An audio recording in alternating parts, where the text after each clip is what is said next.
Indore collector office में अपने आप को कलेक्टर ऑफिस का कर्मचारी बताकर लोगों को नौकरी दिलाना और ठगी करना और अपने ही भांजी के देवर को नौकरी लगवाने के नाम से 2.5 लाख रुपए ठगी का मामला थाना तेजाजी नगर में संतोष मालवीय ने आवेदन के आधार पर की शिकायत नकली जमीन के कागज पट्टा बनाकर भी देते हैं।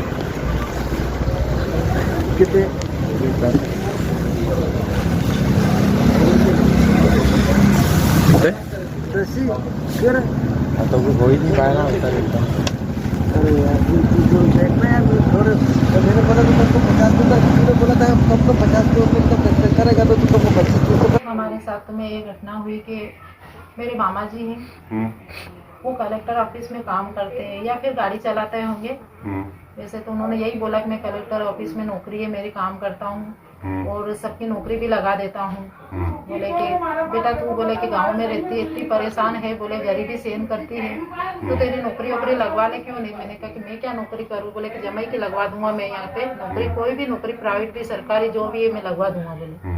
बोले लग जाती है, यहाँ लग जाती है, मेरे बड़े बड़े लोगों से बातचीत है, पहचान है, मैं तो यूँ चुटकी में बोले कि नौकरी लगवा दूंगा। तो मैंने कहा कि जमाई तो तुम्हारे पढ़े हुए नहीं है, पढ़े लिखे हैं ही नहीं, वो तो कम पढ़े लिखे हैं। तो फिर तो बोले तुम्हारे परिवार में कोई है। तो मैंने बोला मेरा देवर है। तो बोले ठीक है बात कर लो।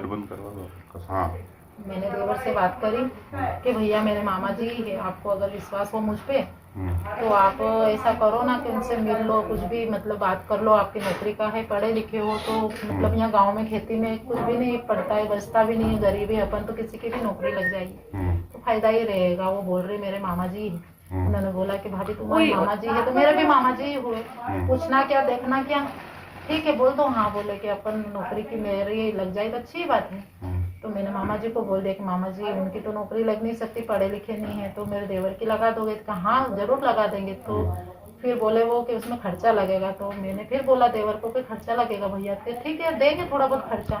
उन्होंने पहले तो कुछ नहीं बोला कि इतने लगेंगे इतने नहीं लगेंगे, धीरे धीरे एक बार 50 लिए, एक बार 80 लिए, ऐसे करके उन्होंने 2.5 लाख रुपये हमसे कोरोना के पहले ले लिए। और फिर हमने बोला कि मामा जी नौकरी का क्या हुआ। भैया ने बोला मेरे को नौकरी का, बोलने लगे कि नौकरी तो बेटा बोले कि लग जाएगी ना, अभी थोड़ा टाइम लगेगा, ऐसे करके कोरोना लग गया।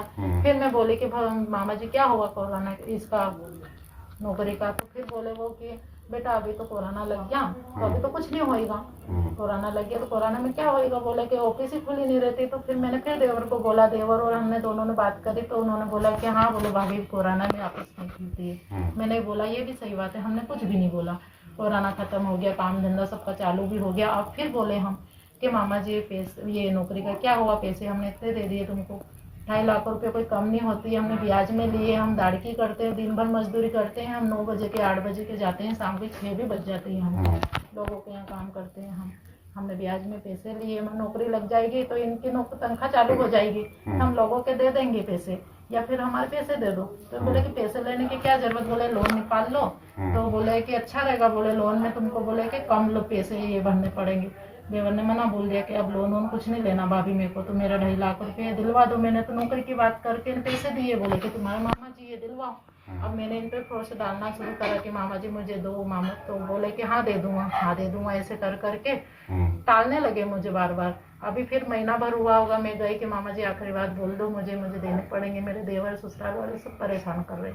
तो बोला कि मेरे पैसे लग गए उल्टे, तुम्हारा काय के पैसे लगे। बोले कि मैंने दौड़ा दौड़ करी, सब दूर गया तो मेरे 2.5 लाख रुपए लगे और उल्टे मैंने लगाया, तेरा क्या लगा, कुछ भी नहीं लगा। तेरे देवर की गलती, तेरी गलती और तेरे पति की भी गलती, तुम्हारे परिवार की गलती, ऐसे करके मुझे बोल दिया। मैंने कहा कि मामा जी ऐसा मत बोलो, मैं कहाँ जाऊंगी, मैं कहाँ रहूंगी, मेरा परिवार 4 लड़कियां हैं, मुझे लड़का भी नहीं है, 2 लड़कियां मेरी शादी जैसी हो गई है, गरीब स्थिति में है हम, कोई जमीन नहीं कोई जगह नहीं, सिर्फ बस रहने की जगह ही है, मजदूरी करते हैं लोगों के यहाँ पे। मैंने उनसे बोला भी सही कि मामा जी थोड़े थोड़े करके दे दो, जो तुम्हारा खर्चा लगा वो काट लो और फिर दे दो, ताकि हम दूसरों को दे दे। ब्याज चल रहा, हम कहाँ से भुगते ब्याज, कोई तो नौकरी तो है नहीं हमारी, तो हम दे दे उनको। कोई 50,000 की कोई नौकरी नहीं है तो महीने के महीने थोड़े थोड़े उनको दे दे, ब्याज में लग रहे हमारे पैसे। तो बोले कि मैं क्या करूँ, बोले कि लग रहे तो तुम्हारी गलती है। ऐसा करके ना हमको टाल दिया और दिए ही नहीं पैसे।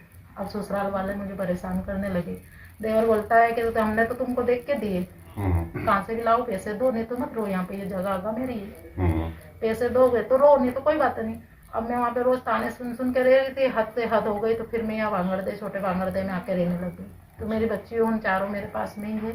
और मैं भी रोटी बनाती हूँ स्कूल में, और मेरे पति मल्टी में काम करते हैं। पति भी मेरे को ताना मारते हैं, तेरी वजह से मैंने गांव घर मेरा परिवार रिश्तेदार सब छोड़ा, तेरी वजह से छोड़ा, तेरी मामा की वजह से छोड़ा। वो रह तो रहे साथ में मेरे, पर मेरे को वो भी बोलते हैं, रात दिन तकलीफ देते हैं। प्रशासन से क्या चाहते हैं वैसे आप? यही चाहती हूँ कि वो साहब मुझे बस मेरे पैसे दिलवा दे, मुझे कुछ नहीं चाहिए। मेरे देवर ने और मैंने जो पैसे दिए हैं मजदूरी कर करके ब्याज में ले के दिए हैं, वो पैसे दे दे, ताकि मैं जिससे भी मैंने लिए है उधार करे हैं, ब्याज में चल रहा है, ब्याज चल रहा है हमारा भी, भुगत रहे हम ब्याज, तो वो हम दे दे और हम छुटकारा पाए, ताकि मेरे बच्चों शादी जैसी हो रही है तो उनके लिए हम कुछ पैसे बचा सकें। क्योंकि हमारा आधा तो हमारे भरण पोषण में लग जाता है, आधा पैसा हमारे ब्याज में लग जाता है, हमारे पास 1 रुपया भी नहीं बचता है। और दूसरी बात, ताने खा सहन कर करके मैं परेशान हो गई हूँ। अब मेरे से ताने भी नहीं सहन होती, परिवार छोड़ के यहाँ बैठी हूँ। आखिरी बार कब पैसे मांगने गए थे? 1 महीना हो गया है। अभी 1 महीना हो गया? हाँ, 1 महीना हुआ है। हम 5 तारीख के दिन गए होंगे, 4 या 5 ऐसे गए थे। 4-5 तारीख को गए थे? हाँ, मुझे याद है था कि या तो फिर 4 तारीख आपके को गए। जिसकी नौकरी लगवाना था वो देवर का क्या नाम है आपके? उसका नाम अर्जुन गहलोत।